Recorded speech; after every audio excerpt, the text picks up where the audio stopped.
And hello, everyone. Hope y'all had a great weekend.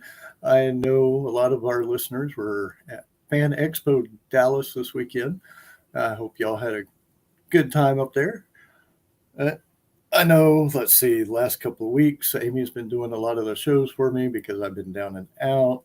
As before, cancer hit the chemo from fighting the cancer hit me a couple of weeks ago, and it was devastating. And then, of course, last week I was in a car accident. I'm getting a lot better from that now, thank God. But we are here today with JP McLean. Sorry, I'm out of it, like I said, and of course, paranormal, urban fantasy, and the way my last 2 weeks have been. It might be a historical book about me coming up pretty soon. Well, I'm so happy to be here, and I'm so happy you're here. Oh, definitely. But I know you have just had some stuff come out. Want to talk about that a little bit? Get our viewers into that? Sure. The latest book that came out was something you and I talked about, I believe, on the 2nd of November. It was on release day. We talked last time when Ghostmark came out, and the third book in that series is in edit right now, so it will be coming out sometime this fall. But what is exciting right now is that I have put the first series, the Gift Legacy series, up on Kindle Unlimited. So for anyone who subscribes to the Kindle Unlimited program, they can read the books for free. They're still available for purchase for everyone else, but they are available for free for those people who are in the program. And it's exciting to see people reading it because I'm getting reports on the page reads, and it's fun to see them going through the series. It's a very interesting process, and I'm quite enjoying it, actually. It is actually fun to watch. I used to do that with my books when they were on, I think they still are on Kindle Unlimited. I'd have to go back and check. But it's always fun seeing the people read the books and how many pages they've gone through. Yeah. And sometimes it's not as much. And you think, well, what could they possibly be doing besides reading my book? But I've also put out a box set, which is books 1, 2, and 3. So the original trilogy is one box set, and the other box set is the remaining 3 books plus the companion book, which is the first book written from a different character's perspective. So there's 4 books in the second set and 3 books in the first set. And people are downloading that too and reading it. I guess it's easier to read through a box set than it is to read the individual books. So it's been an interesting experience. And I think you get different readers. Like, I'm not sure that the readers who are purchasing books in the regular program are the same readers who are voracious readers, and they pay the monthly fee in order to download as many books as they want. So I do think you're getting 2 different sets of readers by going into the KU program. Definitely, because you do have the ones that order the actual books themselves, and then you have the ones who prefer to read it on the iPad or their phones. Yeah. Now, are you going to have any of them put on, I'm trying to think here, ACX, Kindle Audio? I haven't yet done that, and primarily because of cost. It's expensive to have them done. It is not expensive to have, it's free right now to have them done with an artificial voice, computer-generated voice.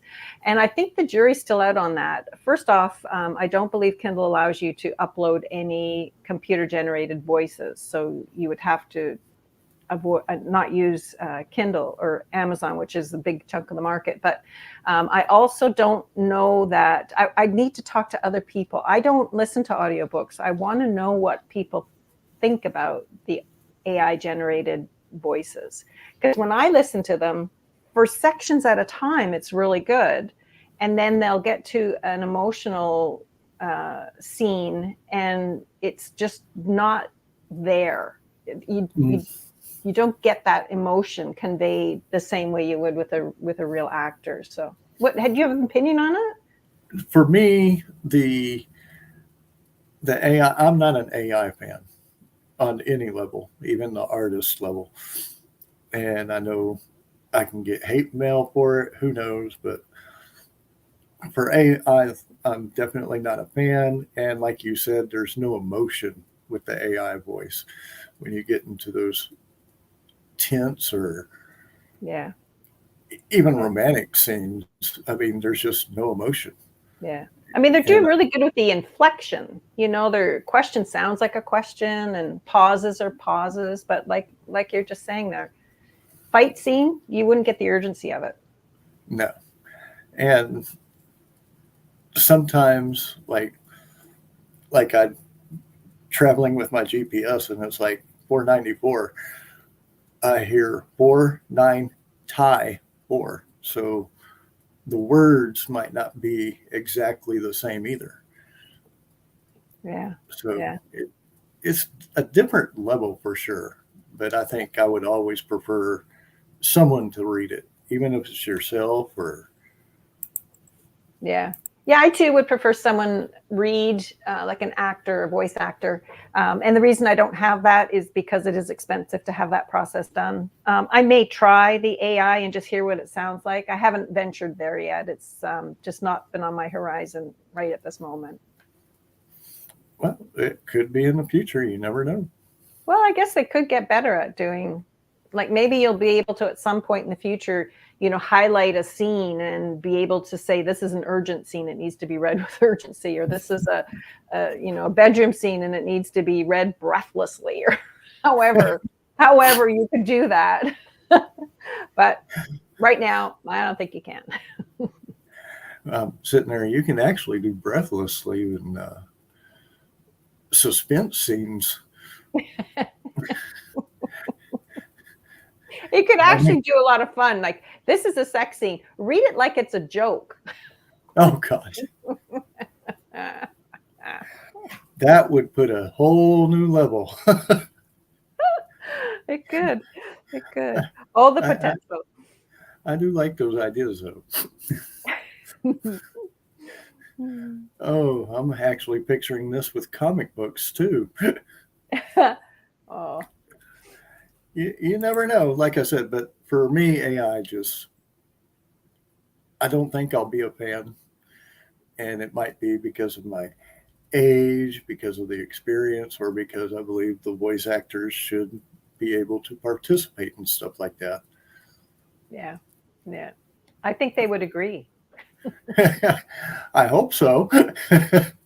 What's more frightening for me is the concept that you might at some point be able to say to an AI program, please write me a 80,000 word book that's a science fiction fantasy novel that's written in the style of J.P. McLean or Greg Kelso.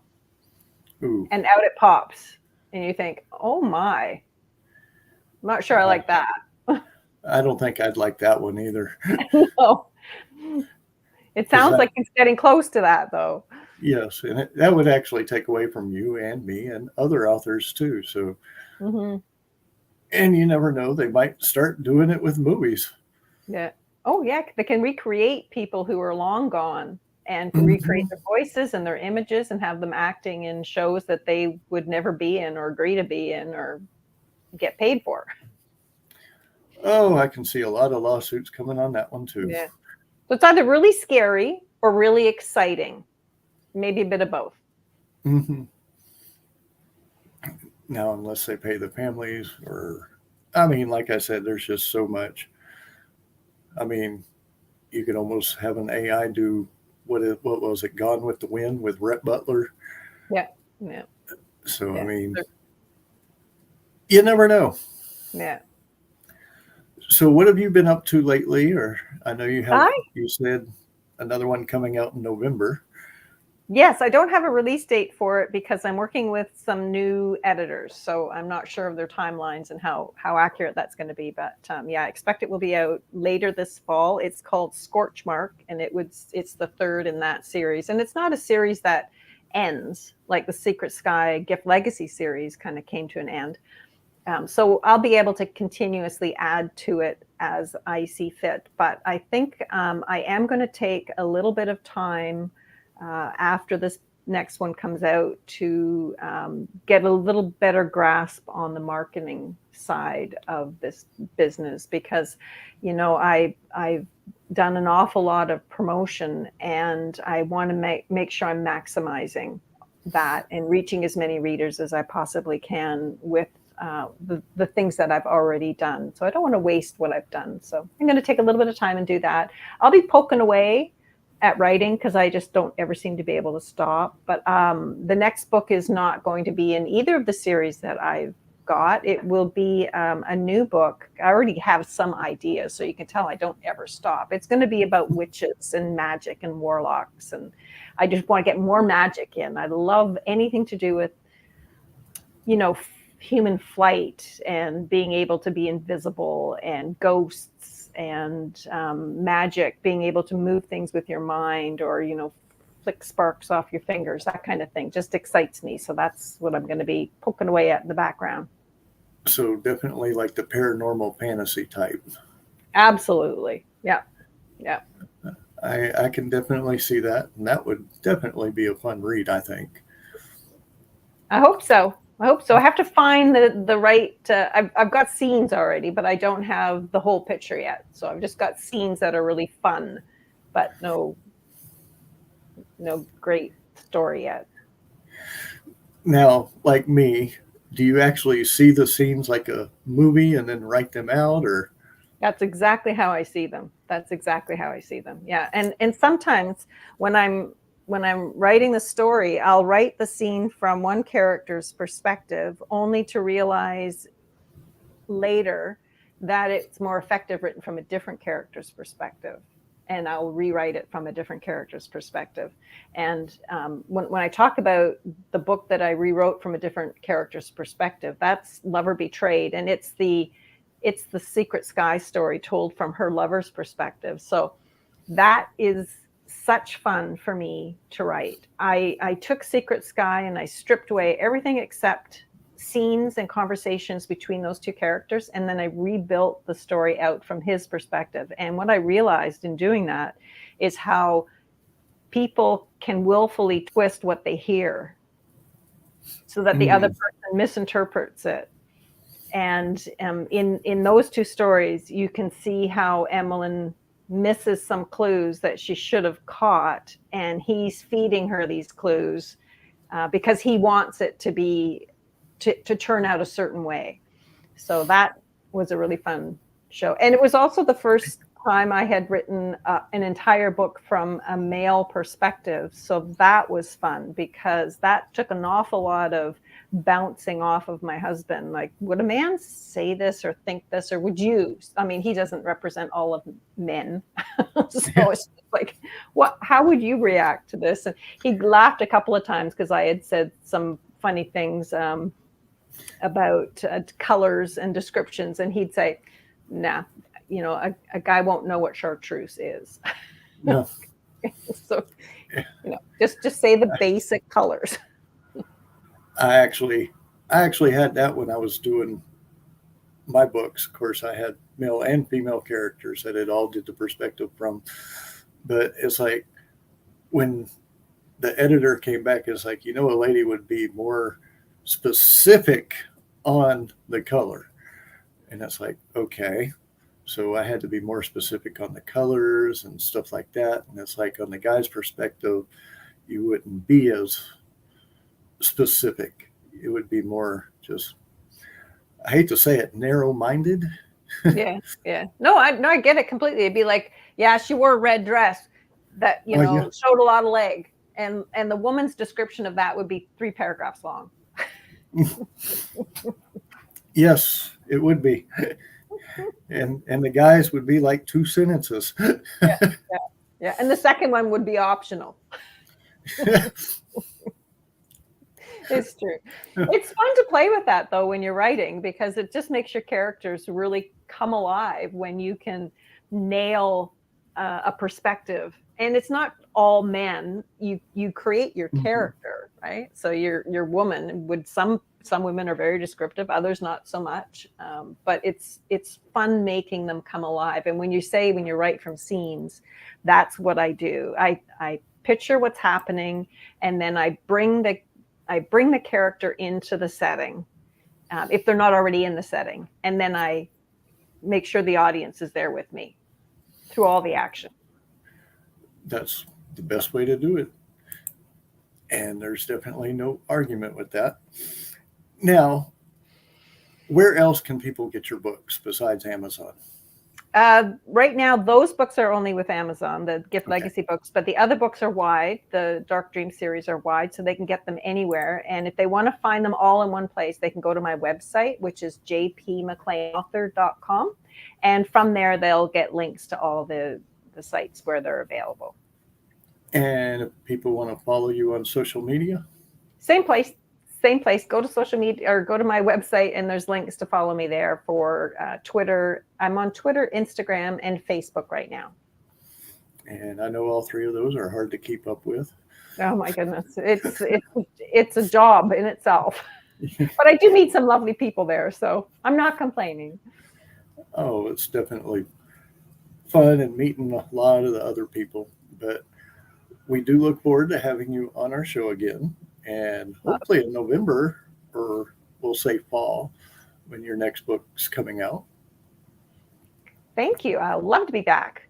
And I hope you're well. And I hope you get over this terrible car accident. It's just, like I said, I had a stroke of bad luck, and let's just say I've ended it. Now it's going to be nothing but good luck from the year on out. Well, that's what I wish for you. But everyone, we have another show coming up at noon. And again, we'd like to thank JP McLean here for joining our show. And we look forward to seeing y'all at noon. Until then, everyone, adios.